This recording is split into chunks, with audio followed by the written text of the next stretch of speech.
I don't want to get vulnerable, but I need to. I'm comfortable. Something that really kept me stuck in the binge cycle for over 10 years, and that was my mindset. I always got told as a child, you know, oh, Lucy's got so much potential, she can do this, all of this, but it was never, ever, she's reached full potential. I was like almost getting there with everything and then never quite getting there. And it just felt really hard to deal with, if I'm going to be totally honest. And I do believe that my mindset was something that really limited my potential. It limited me quitting the binge cycle and therefore losing weight. You know, I was just like showing up as like this different version of myself. Like when I look back at past Lucy, I cannot tell you guys how different she was. I would talk about myself badly. I would doubt myself in every decision. I struggled to make decisions.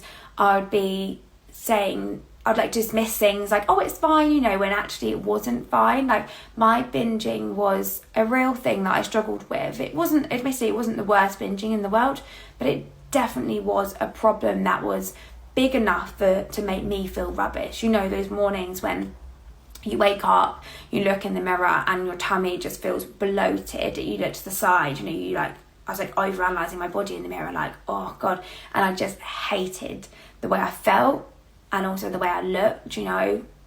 Deeper than that, wasn't even like going to the toilet properly. And it really was a big problem that all came from my mindset. And I think if past Lucy was to watch this video now, she'd be like, as if, yeah.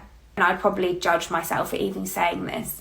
But it is so true. As soon as you can switch your mindset, things do start to change. It changes for the better, which is just amazing. There was other contributing factors as to why I wasn't quitting the binge cycle, and that was because I was doing the same things over and over. But if I hadn't have changed my mindset, I wouldn't have been able to change the things or even see clearly at the things that I was doing wrong, because my mindset was so fixed on, you know, I can't do this, I'm not good enough, I just can't get there, whatever I do seems to go wrong, will I ever get a break? You know, those were like the common themes and feelings that I was feeling. And I think, you know, if I could tell someone just one thing that really helped me to get out of that rut, is that it all starts with your mindset.